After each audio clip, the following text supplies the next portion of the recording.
இன்றைய நம்முடைய செய்தியின் தலைப்பு. கிறிஸ்துவ வாழ்க்கையில் 7 நிலைகள், 7 levels of a Christian life. முதல் நிலை என்னவென்றால், நாம் ரட்சிக்கப்பட வேண்டும். அது ஃபஸ்ட்டு நிலை. நிறைய பேர் கிறிஸ்டியன்ஸாக இருக்கிறாங்க. நம்ம கிறிஸ்டியன்ஸ் தானே, நம்ம கடவுள் பிள்ளைங்க தானே அப்படின்னு நினைக்கிறாங்க. அப்படி இல்லை. யார் கடவுளுடைய பிள்ளைகள் என்றால், ஆண்டவர் இயேசு கிறிஸ்து சொல்கிறார், ஆண்டவர் பேரில் விசுவாசம் வச்சிருக்கிற எல்லா கிறிஸ்டியன்ஸும் கடவுள் பிள்ளைகள் இல்லை. அப்போ யார் தான் கடவுளுடைய பிள்ளைகள்? யோவான் சுவிசேஷம் 1ஆம் அதிகாரம் 12ஆம் வசனத்தில் யார் கடவுளுடைய பிள்ளைகள் என்று, அல்லது எப்படி நம்ம கடவுள் பிள்ளைகளை மாற வேண்டும் என்று கர்த்தர் இயேசு கிறிஸ்து சொல்கிறாரு. அந்த வசனத்தை வாசிங்க. அவருடைய நாமத்தின் மேல் விசுவாசமுள்ளவர்களாய் அவரை ஏற்றுக்கொண்டவர்கள் எத்தனை பேர்களோ அத்தனை பேர்களும் தேவனுடைய பிள்ளைகளாகும்படி அவர்களுக்கு அதிகாரம் கொடுத்தார். எப்போ நம்ம ஆண்டவருடைய பிள்ளைகளாகிறோம் என்றால், இந்த வசனம் சொல்கிறத நல்லா கவனிக்கணும். நீங்கள் அவருடைய நாமத்தின் மேல் விசுவாசமுள்ளவர்களாய் அவரை ஏற்றுக்கொள்ள வேண்டும். வெறுமனே விசுவாசம் போதாது. கடவுள் மீது விசுவாசம் வச்சிருக்கிற நீங்கள் உங்களுடைய உள்ளத்துக்குள்ளே இயேசுவை ஏற்றுக்கொள்ள வேண்டும். கர்த்தரை உங்களுடைய உள்ளத்துக்குள்ளே ஏற்றுக்கொள்வதற்கு என்ன செய்ய வேண்டும் என்றால், மனம் திரும்ப வேண்டும். மனம் திரும்புதல் என்றால் என்ன என்றால், நம்ம சிறு பிராயத்திலிருந்து தெரிஞ்சோ தெரியாமலோ நாம் செய்த எல்லா குற்றங்களுக்காக, பாவங்களுக்காக மனஸ்தாபத்தோடு ஆண்டவரிடத்தில் மன்னிப்பு கேட்டு வாழ்க்கையை கர்த்தர் கையில் ஒப்பு கொடுத்து ஆண்டவரை உள்ளத்துக்குள்ளே ஏற்றுக்கொள்வது தான் மனம் திரும்புகிற அனுபவம், எக்ஸ்பீரியன்ஸ் ஆஃப் ரிப்பென்டன்ஸ். இப்படிப்பட்ட ஒரு அனுபவத்தின் மூலமாக தான் அவங்க கிறிஸ்டியனாக இருக்கட்டும், நான் கிறிஸ்டியனாக இருக்கட்டும், கர்த்தருடைய பிள்ளைகளாக மாற முடியும், கர்த்தருடைய பிள்ளைகளாக ஆக முடியும். அப்படிப்பட்டவங்களை தான் ஆண்டவர் அவருடைய பிள்ளைகளாக நம்ம ஏற்றுக்கொண்டு ஒரு அதிகாரபூர்வமாக நாம் கர்த்தருடைய பிள்ளைகள் என்று சொல்லிக்கொள்கிறதுக்கு அந்த அதிகாரத்தை ஆண்டவர் தருகிறார். இது ஃபஸ்ட் லெவல். நாம் கிறிஸ்டியன்ஸாக இருந்தாலும் நான் கிறிஸ்டியன்ஸாக இருந்தாலும் முதல் லெவல் என்னவென்றால், ரட்சிக்கப்பட வேண்டும், கர்த்தருடைய பிள்ளைகளாக மாற வேண்டும். அதுக்கு வெறும் விசுவாசம் போதாது. யாக்கோபு சொல்கிறார் இல்லையா, நீ ஆண்டவரை விசுவாசிக்கிறாய், அது நல்லது தான், பிசாசுகளும் விசுவாசிக்குது, நடுங்குது அப்படின்னு சொல்கிறார். அதனால வெறும் விசுவாசம் மட்டும் ஆண்டவர் மேலே வச்சிருந்தா போதாது. விசுவாசம் உள்ளவர்களாய் ஆண்டவரை ஏற்றுக்கொள்ளணும். அவங்க தான் கர்த்தருடைய பிள்ளைகள் என்ற அந்த இடத்துக்கு வர்றாங்க. அதனால் பிரியமானவர்களே, நீங்கள் கிறிஸ்டியன்ஸாக இருக்கலாம், 20 வருஷமாக சர்ச்சுக்கு வந்துன்னு இருக்கலாம். நீங்கள் மனம் திரும்பாத வரைக்கும், உங்கள் குறை குற்றங்களையும் பாவங்களையும் ஆண்டவரத்தில் அறிக்கை செய்து ஆண்டவரை உள்ளத்தில் ஏற்றுக்கொள்ளாத வரைக்கும் உங்களை ஆண்டவர் கடவுள் பிள்ளைகளாய் ஏற்றுக்கொள்ளவில்லை, அங்கீகரிக்கவில்லை. இதை புரிஞ்சுக்கோங்க. மனம் திரும்பி கர்த்தருடைய பிள்ளைகளாய் மாறுங்க. ரோமர் 8:17 இருக்கிறபடி நீங்கள் கர்த்தருடைய பிள்ளைகளாய் மாறிவிட்டால் கர்த்தருடைய ஆசீர்வாதங்களுக்கெல்லாம் வாரிசுகளாய் இருப்பீங்க. இது முதல் நிலை. ரெண்டாவது நிலை, செகண்ட் லெவல் என்னவென்றால், நீ மனம் திரும்பி ரட்சிக்கப்பட்டு ஞானஸ்நானம் எடுத்த பிறகு ஆண்டவரை ஆராதனை செய்கிறவராய் மாற வேண்டும். ஆண்டவரை ஆராதனை செய்ய ஆவலோடு வாஞ்சையோடு கர்த்தரை ஒவ்வொரு வாரமும் ஆராதனை பண்ணணும். நீங்கள் நிறைய பேர் எல்லாரோட சேர்ந்து ஆராதனை பண்ணுறீங்களே ஒழிய, தனிமையாய் கர்த்தர் உங்களுக்கு செய்த அனுபவங்களை பரிசுத்தவான்கள் மத்தியில் சொல்லி அல்லது அதை நினைவு கூர்ந்து அதை சொல்லிக்கொண்டே, கர்த்தாவே நீங்கள் இதை செய்திருக்கிறீங்க, இப்படி என்னுடைய வாழ்க்கையில் நீங்கள் அற்புதங்களை செய்திருக்கிறீங்க, சுகத்தை கொடுத்துருக்கிறீங்க, என்னை ரட்சித்தீங்க. என்னுடைய வாழ்க்கையில், என் குடும்பத்தில், தனிப்பட்ட வாழ்க்கையில் இப்படியெல்லாம் நீங்கள் என்னை வழிநடத்தி கொண்டிருக்கிறீங்க என்று கர்த்தருடைய நன்மைகளையும் கர்த்தருடைய மகிமைகளையும் சொல்லி பரிசுத்தவான்கள் நடுவில் கர்த்தரை மகிமைப்படுத்தி ஆராதனை செய்யறதில்லை. எல்லாரோட சேர்ந்து ஆராதனை பண்ணுறீங்க. அப்படி இருக்கக்கூடாது.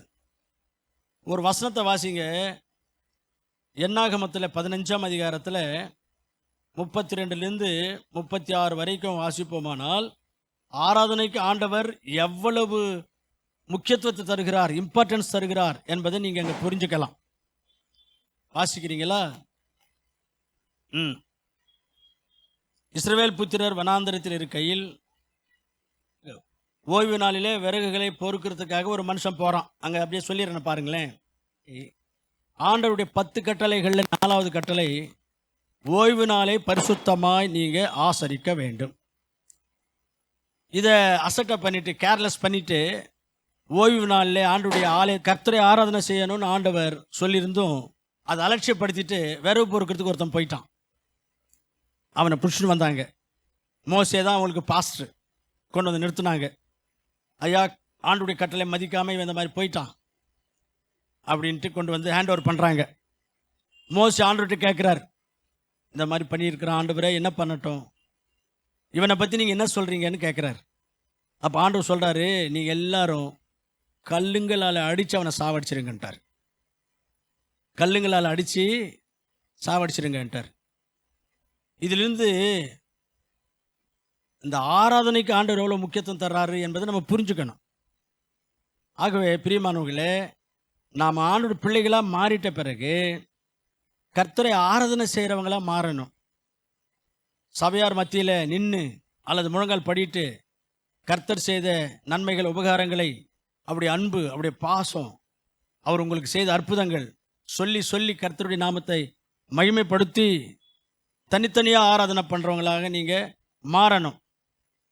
இது 2வது லெவல். 3வது லெவல் என்னென்னா, கர்த்தர் பிள்ளைகளாய் மாறிட்டோம், கர்த்தரை ஆராதிக்கிற மக்களாக மாறிட்டோம். அடுத்த நிலை என்னன்னா, நம்முடைய தோற்றத்தை மாற்றிக்கொள்ளணும். நம்முடைய தோற்றத்தை மாற்றிக்கொள்ளணும். இன்னைக்கு நிறைய பேர் ரட்சிக்கப்பட்டிருக்கிறாங்க, ஆராதனை செய்கிறாங்க.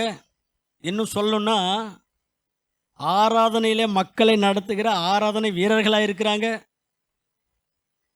அதாவது வர்ஷிப் லீடர்ஸ்.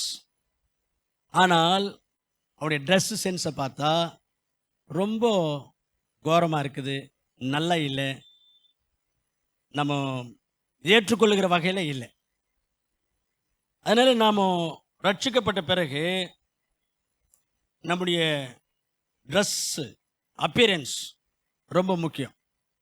அப்போ நம்ம பார்க்குறப்போ நம்முடைய ஹேர் கட் எப்படி இருக்குது, நம்முடைய முகம் எப்படி இருக்குது, நம்முடைய உடை எப்படி இருக்குது, இதெல்லாம் ரொம்ப ரொம்ப முக்கியம். நகங்களுக்கு வளர்த்துக்கிறது, பெயிண்ட் அடிச்சுக்கிறது, அதுக்கப்புறம் மேக்கப் எல்லாம் பண்ணுறது, லெகின்ஸ் போட்டுக்கிட்டு அசிங்கமாக இருக்கிறது, இதெல்லாம் ரட்சிக்கப்பட்டவங்களுக்கு அழகில்லை. ரட்சிக்கப்பட்டவங்க அதை விரும்ப மாட்டாங்க. உண்மையாக கர்த்தருக்கு தங்களை ஒப்பு கொடுத்தவங்க லெகின்ஸ் போட்டுக்கிட்டு ஒய்யாரமாக தயாராகிறதுக்கெல்லாம் விருப்பப்படவே மாட்டாங்க. கம்பல் பண்ணால் கூட அதை போட மாட்டாங்க. ஆனால் நம்ம சர்ச்சுக்காரங்கெல்லாம் கொஞ்சம் ஞானம் உள்ளவங்க. சர்ச்சுக்கு வரும்போது போட்டுன்னு வர்றதில்ல, வெளியில் போகும்போது போட்டுன்னு போகிறாங்க. இப்படியெல்லாம் இருந்தால் இதெல்லாம் ஆண்டவர் சந்தோஷப்பட மாட்டார். ஆகவே நீங்கள் கடவுள் பிள்ளையில் மாறிட்டீங்க, ஆண்டவருக்கு உங்கள் வாழ்க்கை ஒப்பு கொடுத்துட்டீங்க, உங்கள் ட்ரெஸ்ஸு சென்ஸில் நீங்கள் கடவுள் பிள்ளையில் மாறிட்டீங்க என்பதை மற்றவங்களை பார்க்கும்போதே புரிஞ்சுக்கணும். நான் ரட்சிக்கப்படும் போது 1980வது வருஷம் ஸ்டெப் கட்டிங் அப்படின்னு ஒன்று இருந்துச்சு. ஸ்டெப் கட்டிங்,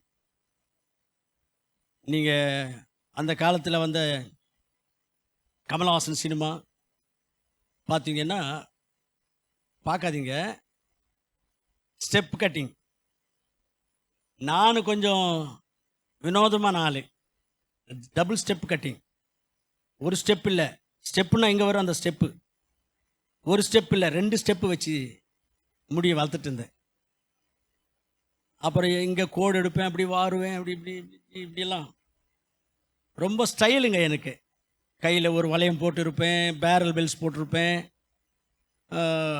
ரொம்ப யார் என்ன நினச்சேன் என்னன்னு நான் யாரையும் மதிக்காமல் அப்படி இருப்பேன். அந்த மாதிரி இருந்த நேரத்தில் தான் ஆண்டவர் என்ன தெரிந்து கொண்டார், ரட்சிக்கப்பட்டுட்டேன். மறுநாள் சர்ச்சுக்கு போகிறேன். என்னை ஆண்டுடைய வார்த்தைகளை சொல்லி கர்த்தருக்குள்ளே வழி நடத்தின அந்த ஊழியக்காரர் அந்த சர்ச்சில் என்னை பார்த்தும் பார்க்காத மாதிரி கண்டுக்க மாட்டேன்றாரு. நான் நினச்சேன், நேற்று நாம் சொன்ன வார்த்தைக்கு உடனே கீழ்ப்படிஞ்சு அந்த தோற்றத்தையே மாற்றிக்கிட்டான் அந்த தம்பி, வெரி குட் அப்படின்னு என்னை பாராட்டுவாருன்னு நான் நினச்சா கண்டுக்கவே இல்லை. ஏன் கண்டுக்கலன்னு பார்த்தா நான் வேற ஆள் நினச்சிட்டார். என்ன நினச்சாரு? நான் வேற ஆள். நேற்று அவர் என்கிட்ட பேசினார் இல்லையா, அந்த பையன் நான் இல்லைன்னு அவர் நினச்சிட்டார். அவ்வளவு கம்ப்ளீட்டாக அந்த அளவுக்கு என்னுடைய அப்பியரன்ஸை நான் மாற்றிக்கிட்டேன். அப்போ எனக்கு இருந்த பேரல் பெல்ஸ் எல்லாம் கொடுத்துட்டேன். எனக்கு இருந்த ஜுப்பா ஸ்டைலாக அது நான் போட்டுருந்தேன். அதெல்லாம் மறுபடியும் அதுக்கப்புறம் போடவே இல்லை. நான் ஏன் இதை சொல்கிறேன்னா, ஒரு உண்மையாய் கர்த்தருக்கு ஒப்பு கொடுத்தவங்க, ரட்சிக்கப்பட்டவங்க, அவங்களுடைய தோற்றத்திலே காமிச்சிடுவாங்க அவங்க கடவுள் பிள்ளை, கடவுளுடைய வழியில் இருக்கிறாரு என்று. ஆகவே தோற்றம் ரொம்ப முக்கியம். நம்முடைய தோற்றம், நம்முடைய அப்பியரன்ஸ் ரொம்ப முக்கியம். அப்போ நீங்கள் ஆண்டவரை ஆராதிக்கிறவங்க என்கிற அந்த நிலைக்கு வந்துட்ட பிறகு உங்களுடைய தோற்றத்தில் மாற்றம் வரணும். உங்களுடைய தோற்றத்திலே மாற்றம் வரணும். இது 3வது லெவல். இதை பற்றி மத்தேயுல ஒரு வசனம் இருக்குது. மத்தேயு 23:25. மாயக்காரராகிய வேதபாரகரே, பரிசேயரே, உங்களுக்கு ஐயோ, நீங்கள் வெளிப்புறத்தில் சுத்தமாக இருக்கிறீங்க, உட்புறத்திலோ அநீதியினால் நிறைந்திருக்கிறீங்கன்னு சொல்கிறார். வெளிப்புறத்தில் அவங்க சுத்தமாக இருக்கிறாங்க, நல்ல ட்ரெஸ் பண்ணுறாங்க, உள்ளுக்குள்ளே நிறைய பாவம், அநீதி, நாற்றமடிக்கக்கூடிய விஷயங்கள், வெள்ளையடிக்கப்பட்ட கல்லறைகள் அப்படின்னு அவங்கள ஆண்டவர் கடிந்து கொண்டார். ஆனால் வெளியில் ரொம்ப பரிசுத்தமாக ஒயிட் அண்ட் ஒயிட்டில் இருக்கிறாங்க. இன்றைக்கி நிறைய பேர் ஒயிட் அண்ட் ஒயிட்டில் தான் இருப்பாங்க. சர்ச்சுக்கு போகும்போது ஒயிட் அண்ட் ஒயிட்டில் தான் இருப்பாங்க. அதுக்கப்புறம் பார்த்தா அவங்க வாழ்க்கையே இவங்கள போல தான் இருக்கும். அந்த மாதிரி நிறைய பேர் இருக்கிறாங்க. நான் ஏன் சொல்கிறேன்னா, பரிசேயர்கள் அது மாதிரி இருந்தாங்க. அருமையான கர்த்தர் பிள்ளைகளை, நம்ம தோற்றத்தில் நம்ம காண்பிக்கிறோம் கடவுள் பிள்ளைகளை மாறிட்டோம் அப்படின்ட்டு. இந்த ப்ளவுஸ் தைக்கிறதுல, முகத்துக்கு டெக்கரேஷன் பண்ணுறதுல லேடிஸு முக்கியமாக. எங்களுது என்ன இருக்குதுங்க, நாங்கள் மாமூல் தான். லேடிஸ் தான் விதவிதமாக மாறுறாங்க. ஏதாவது ஒரு ஃபங்க்ஷனில் பார்த்தா அவங்க யாரோ விடுற மாதிரி இருக்குது. நமக்கு கொஞ்ச நேரம் பார்த்த பிறகு தான் தெரியுதோ நம்ம ஆள் நம்ம சர்ச்சுக்கு வர்ற பிலீவர்னு. அந்தளவுக்கு அப்பியரன்ஸு மாறிடுறாங்க. பொண்ணை விட ஒய்யாரமாக ஃபங்க்ஷனுக்கு வந்தவங்க டெக்கரேஷன் பண்ணிக்கிறாங்க. அதுதான் என்னால் ஜீர்ணிக்கவே முடியறதில்லை. அருவருப்பாக இருக்குது அவங்களெல்லாம் பார்க்கும்போது. யாருக்காக அந்த மாதிரி டெக்கரேஷன் பண்ணிக்கிறீங்க அப்படின்னு நான் கேட்குறேன். ஆகவே அப்பியரன்ஸில் மாற்றம் வரணும். 3வது.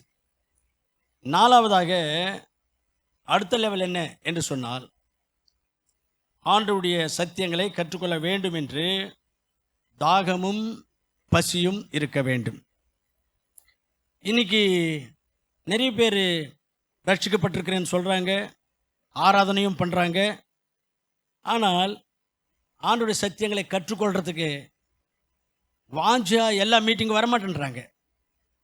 ஞாயிற்றுக்கிழமை வர்றாங்க, திங்கக்கிழமை வர்றாங்க, அதோட எந்த மீட்டிங்கும் வரமாட்டேன்றாங்க.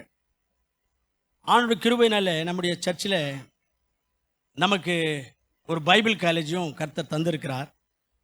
இந்த பைபிள் காலேஜில் படிங்க அப்படின்னு சொன்னாலும் சேர மாட்டேன்றாங்க நிறைய பேர். சேர்ந்தாலும் தொடர மாட்டேன்றாங்க, தொடர்ந்து வரமாட்டேன்றாங்க. பிரியமானவர்களே, 4வது லெவல், நம்முடைய லெவல் எதுவாக இருக்கணும்னா வேதத்தை கற்றுக்கொள்ள வேண்டும். வேதத்தில் உள்ள சத்தியங்களை கற்றுக்கொள்ள வேண்டும். சத்தியத்தை நம்ம கற்றுக்கொள்ளாவிட்டால் நிறைய விஷயங்களில் தவறு செய்கிறவங்களா இருப்போம். வேத வசனங்கள் நமக்கு தெரியாவிட்டால் ஆண்டவர் மேலே வெறுப்பு வரும். சில நேரங்களில் வாழ்க்கையில் குழப்பம் வரும். சில நேரங்களில் எப்படி நடக்கணும் என்கிற வழியே நமக்கு தெரியாமல் போயிடும்.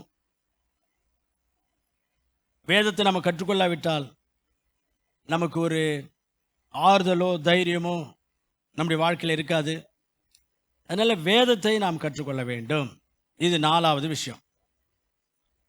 அதுதான் 1 தீமோத்தேயு 2ஆம் அதிகாரம் 4ஆம் வசனத்திலே இருக்குது. நீங்கள் ரட்சிக்கப்படுறது மட்டும் கர்த்தருடைய சித்தம் அல்ல, நீங்கள் சத்தியத்தை அறிகிற அறிவிலையும் வளர வேண்டும். அதுதான் ஆண்டோட சித்தம் அப்படின்னு அங்கே இருக்கு. அதனால் நம்முடைய பைபிள் காலேஜில் நான் உங்களுக்கு என்ன சொல்கிறேன்னா, இப்படியும் சொல்கிறேன், நீங்கள் டியூட்டி செய்துக்கிட்டு இருந்தாலும் கூட இது ஈவினிங் பைபிள் காலேஜ், நீங்கள் ஈஸியாக வரலாம்.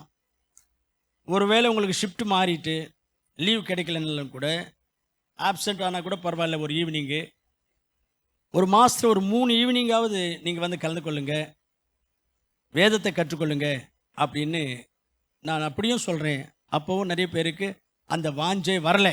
அப்படின்னா நீங்கள் மேலான லெவலுக்கு இன்னும் போகலை, வளரலை என்பதை நீங்கள் கொஞ்சம் புரிஞ்சுக்கணும். நான் ஏற்கனவே உங்களுக்கு சொன்னேன் இல்லையா, நான் பைபிள் படிக்கிறத பார்த்து எங்கள் அப்பாவுக்கு சந்தேகம் வந்துருச்சு. இன்னும் ஆயிட்டம் போல் இருக்குது, 24 மணி நேரம் பைபிள் வச்சுன்னு உட்காந்துருக்குறான் அப்படின்ட்டு கொண்டு போய் சைக்காட்ரி டாக்டர்கிட்ட செக் பண்ணாங்க. சார் இவனுக்கு என்ன தெரில சார், எப்போ பார்த்தாலும் பைபிளை முன்னாடி வச்சுன்னு உட்காந்துருக்குறான் சார் அப்படின்ட்டு மென்டல் ஆகிட்டேன்னு நினச்சிட்டார். அது மாதிரிலாம் படித்தேன் நான் பைபிள். ஓசியா தீர்க்கதரிசன புஸ்தகத்தில் 4ஆம் அதிகாரம் 6ஆம் வசனத்தில், நீ என்னுடைய வேதத்தை வெறுத்தாய், அதனால் உன்னை எனக்கு ஊழியக்காரனாக நான் தெரிந்து கொள்ள மாட்டேன், உன்னை நான் வெறுப்பேன் அப்படின்னு சொல்கிறார். அதுதான் அந்த வசனத்தினுடைய சாராம்சம். அப்போ உங்களுக்கு வேதம் தெரியலன்னா நீங்கள் என்ன ஊழியம் செய்வீங்க? ஆண்டவருக்கு ஊழியம் செய்யணும்னு வாஞ்சை இருக்குது, வேதம் தெரியலன்னாக்கா எப்படி செய்வீங்க? வசனம் தெரியலன்னா என்ன சொல்லுவீங்க ஊழியத்தில்? அதனால தான் வேதத்தை கற்றுக்கொள்ளணும். அப்போ தான் ஆண்டவர் கூட உங்களை ஊழியத்தில் பயன்படுத்தி கொள்ளுவார். வேத அறிவு, பைபிள் நாலேஜ் இருந்தால் தான் நீங்கள் ஊழியத்தில் நீங்கள் பயன்படுறது ஒரு பக்கம் இருந்தாலும் உங்கள் வாழ்க்கையில் நீங்கள் எஸ்டாப்ளிஷ் பண்ண முடியும். வேத அறிவு இல்லாவிட்டால் நீங்கள் எஸ்டாப்ளிஷ் பண்ண முடியாது. அந்தந்த சூழ்நிலையில் நீங்கள் எப்படி நடந்துக்குவீங்களோ உங்களுக்கே தெரியாது. அது மாதிரி ஒரு ராங்காக போயிடும் உங்களுடைய வாழ்க்கையினுடைய பயணம். அதனால் வேதத்துடைய அறிவு, பைபிள் நாலேஜ் ரொம்ப முக்கியம். உங்களுக்கு பைபிள் நாலேஜில் நீங்கள் வளரணும். இது 4வது ஸ்டெப்பு. 5வது ஸ்டெப்பு, நீங்கள் வேத அறிவில் வளர்ந்த பிறகு சபையினுடைய வளர்ச்சியில் உங்களுக்கு அக்கறை இருக்கணும். அப்போ தான் நீங்கள் வளருவீங்க. நம்ம சர்ச்சு நல்ல டெவலப் ஆகணும் என்கிற சிந்தை யாருக்கு இருக்குமோ அவங்கள ஆண்டவர் டெவலப் பண்ணுவார். ஆகாய் தீர்க்கதரிசன புஸ்தகத்தில் 1ஆம் அதிகாரத்தில் 6லிருந்து 9 வரைக்கும் வாசிங்க. இந்த கருத்து, இந்த சத்தியம் அங்கே இருக்குது. அவங்க சுயநலமாக எங்கள் வீடு நல்லா இருந்தால் போதும், எங்கள் குடும்பம் நல்லா இருந்தால் போதும், நாங்கள் டெவலப் ஆனால் போதும் அப்படி நினைக்கிறவங்கள ஆண்டவர் சொல்கிறாரு, இதனால தான் நீங்கள் டெவலப் ஆகலைன்னு சொல்கிறார் அந்த இடத்துல. அப்போ கர்த்தருடைய ஆலயத்தை குறித்து உங்களுக்கு ஒரு அக்கறை இருந்து கர்த்தருடைய ஆலயம் நல்ல டெவலப் ஆகணும் என்று யார் வாஞ்சிப்பீங்களோ அவங்கள ஆண்டவர் டெவலப் பண்ணுவார் அப்படின்னு அந்த இடத்துல சொல்கிறார். அதனால் பிரியமானவர்களே, சர்ச்சு டெவலப்மெண்ட்டை சிந்தையிலே வைத்து கொண்டு சர்ச்சுக்காக, டெவலப்மெண்ட்டுக்காக உங்களுடைய பங்குக்கு நீங்கள் உழைக்கணுமா, ஜபங்களில் கலந்து கொள்ளணுமா, ஊழியங்களுக்கு போகணுமா, மற்றவங்கள போய் ஆத்தும ஆதாயம் பண்ணணுமா, வராதவங்களை சந்தித்து சர்ச்சு கூட்டின்னு வரணுமா, ஃபைனான்ஷியலாக ஏதாவது சப்போர்ட் பண்ணணுமா, இந்த சிந்தை உங்களுக்கு இருக்கணும். அந்த சிந்தையோடு நீங்கள் வாழணும். நீங்கள் டெவலப் ஆகிடுவீங்க. இது 5வது லெவல். 6வது நிலை என்னன்னு சொன்னால், நீங்கள் எல்லா மீட்டிங்ஸ்லேயும் எல்லா ஊழியங்களும் கலந்து கொள்ளணும். நான் ரட்சிக்கப்பட்டேன், ஞானசம் எடுத்துட்டேன், நான் அப்பந்திராட்சசம் எடுத்துக்கிறேன், திருவிருந்தில் பங்கு பெறுறேன் அப்படின்னு சொல்லிட்டு மீட்டிங்ஸில் நீங்கள் கலந்து கொள்ளலைன்னு சொன்னால், அது உங்கள் வாழ்க்கையில் நீங்கள் பேலன்ஸாக வாழ முடியாது. பைபிளும் என்ன சொல்லுதுன்னா, கர்த்தருடைய சபையாய் கூட்டங்களாக கூடும் பொழுது கூடி வருவது நீங்கள் விட்டுறக்கூடாது. எபிரெயருக்கு நிருபம் 10ஆம் அதிகாரம் 25வது வசனம். சபை கூடி வருகிறதை சிலர் விட்டுவிடுவது போல நாமும் விட்டுவிடக்கூடாது. சரிங்களா? சபை கூடி வருவதை விட்டுவிடக்கூடாது. சர்ச்சில் நடத்துகிற ஆராதனையில் கலந்து கொள்ளணும். சர்ச்சில் நடத்துகிற ஃபாஸ்டிங் பிரேயர்களுக்கும் கலந்து கொள்ளணும். சபையாய் கூடி வெளியில் எங்கேயாவது மீட்டிங் நடந்தால் அதில் கலந்து கொள்ளணும். சபையாய் கூடி ஒரு ப்ரேயர் மீட்டிங்க்கோ, ஒரு பர்த்டே மீட்டிங்க்கோ, ஒரு ஸ்தோத்திர கூட்டத்துக்கோ போக வேண்டியதாக இருந்தால், அப்படிப்பட்ட கூட்டங்கள் நடந்தால் அதுலேயும் கலந்து கொள்ளணும்.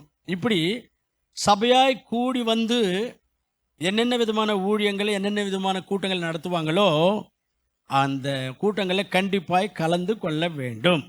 நாம் விட்டுவிடக்கூடாது. இது 6th லெவல். நிறைய பேர் இந்த சர்ச்சுக்கு மட்டும் வர்றவங்களாக இருந்து வேறு எந்த மீட்டிங்கும் வராமல் இருந்தால் ஒரு சரியான அஸ்திபாரம் உங்களுக்கு விழாது. உங்கள் பக்தி வாழ்க்கையில், உங்களுடைய விசுவாச வாழ்க்கையில் நீங்கள் வேரூன்றி வளருகிற கிறிஸ்தவங்களாக உங்களால் தயாராக முடியாது. அதனால் எல்லா மீட்டிங்ஸும் கலந்து கொள்ளணும். நான் சின்சியராக சொல்கிறேன் பாருங்கள்.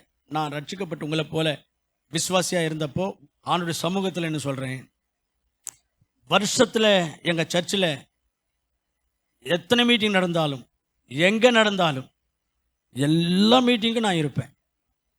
எல்லா மீட்டிங்கும் நான் இருப்பேன். நான் போன சர்ச்சில் எனக்கு எந்த பொறுப்பும் இல்லை, எந்த பங்கும் இல்லை, எந்த பாக்கியம் இல்லை. எல்லாரும் நல்ல படித்தவங்க, நல்ல உயர்ந்தவங்க, நல்ல ஊழிய அனுபவம் உள்ளவங்க. அப்போ நான் ஏன் போகிறேன் எல்லா மீட்டிங்கும் என்றால், நான் அங்கே போய் பாடுறதுக்கு வாய்ப்பு தருவாங்க அப்படின்னு எதிர்பார்த்து போகிறதில்ல. வாய்ப்பு கிடைக்காது. எனக்கு பாடுறதுக்கும் வாய்ப்பு கிடைக்காது, சாட்சி சொல்கிறதுக்கும் வாய்ப்பு கிடைக்காது, பிரசங்கம் பண்ணுறதுக்கு சுத்தமாகவே வாய்ப்பு இல்லை. ஆனாலும் எல்லா மீட்டிங்கும் நான் போவேன். அங்கே போய் என்ன பண்ணுவேன், பாய்களை விரைப்பேன். மீட்டிங் முடிஞ்சதும் பாய்களை மடித்து எடுத்து வச்சிருவேன். மியூசிக் இன்ஸ்ட்ருமெண்ட்ஸ் எல்லாம் எடுத்து வச்சுருவேன். அங்கே என்னென்ன வேலைகள் இருக்கோ அந்த வேலைகளை செய்வேன். வெளியில் மீட்டிங்கு போகிறாங்கன்னு சொன்னால் ஹார்மோனியம் பெட்டியை சுமந்துக்கிட்டு போவேன், பேண்டை சுமந்துக்கிட்டு போவேன், புக்ஸுங்களை சுமந்துக்கிட்டு போவேன். இதுதான் என்னுடைய ஊழியம்.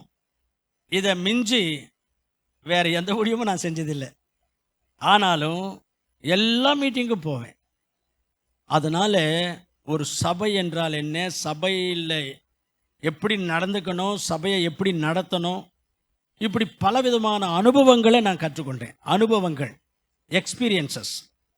இன்றைக்கி நிறைய பாஸ்டர்ஸ்னால ஊழியம் சக்ஸஸ்ஃபுல்லாக செய்ய முடியாததுக்கு காரணம், ஒரு சரியான ஊழியர் இடத்துல அவங்க தயாராகிட்டு ஊழியத்துக்கு வரல. அவங்க ஏதோ படித்தாங்க, அது சில பேர் படிக்கவும் இல்லை. சில பேர் எந்த ஊழியக்காரர்கிட்டையும் ஊழியராக இருந்து பணிவிடையை செஞ்சுட்டு ஊழிய அனுபவங்களை கற்றுக்கிட்டு வரல. இதெல்லாம் காரணம் நிறைய பேர் பாஸ்டர்ஸு ஊழியத்தில் சக்ஸஸ் ஆகாமல் இருக்கிறதுக்கு. எனக்கு எந்த பொறுப்பும் ஊழியமும் அங்கே இல்லாவிட்டாலும் எங்கள் சர்ச்சில் நான் அனுபவங்களை கற்றுக்கொண்டேன். அனுபவங்கள், சபை மக்களோடு எப்படி பேசணும், சபையில் எப்படி நடந்துக்கணும், சபையை எப்படி நடத்தணும், சபையில் எதுக்கு முக்கியத்துவம் தரணும், இப்படி நிறைய அனுபவங்கள் நான் கற்றுக்கொண்டேன். அந்த அனுபவத்தின் அடிப்படையில் தான் இன்றைக்கி நான் சக்ஸஸ்ஃபுல்லாக ஊழியம் செஞ்சுட்டு இருக்கிறேன். அல்லேலூயா. அதனால் பிரியமானவர்களே, எல்லா ஊழியங்களையும் கலந்து கொள்ளணும். நீங்கள் அப்போ தான் நீங்கள் நல்ல அனுபவமுள்ள ஒரு ஊழியக்காரராக இருப்பீங்க. என்ன சொல்ல வரேன்னா, அனுபவம் முக்கியம். படிப்பறிவினால ஊழியத்தை கட்ட முடியாது. படிப்பறிவினால ஊழியத்தை டெவலப் பண்ண முடியாது. அனுபவம் முக்கியம்.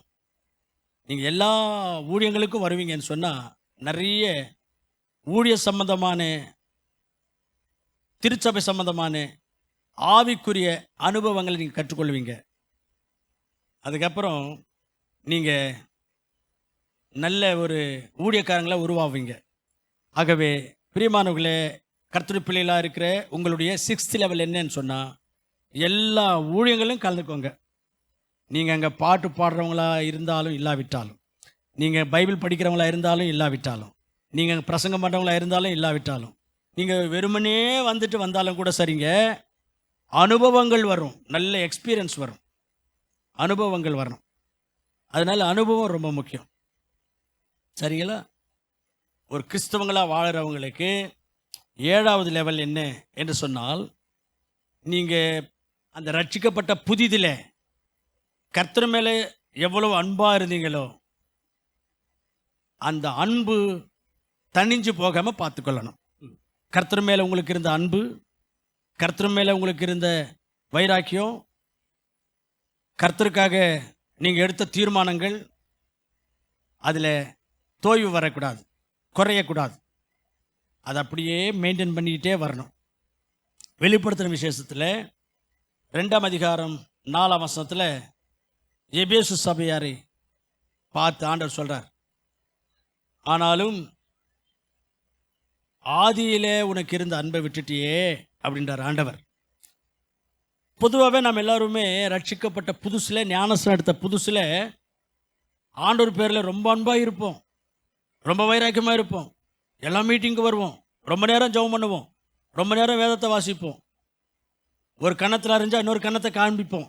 அந்த அளவுக்கு பொறுமை, அந்த அளவுக்கு சகிப்பு, அந்த அளவுக்கு சாட்சியாக வாழணும் என்கிற வாஞ்சை.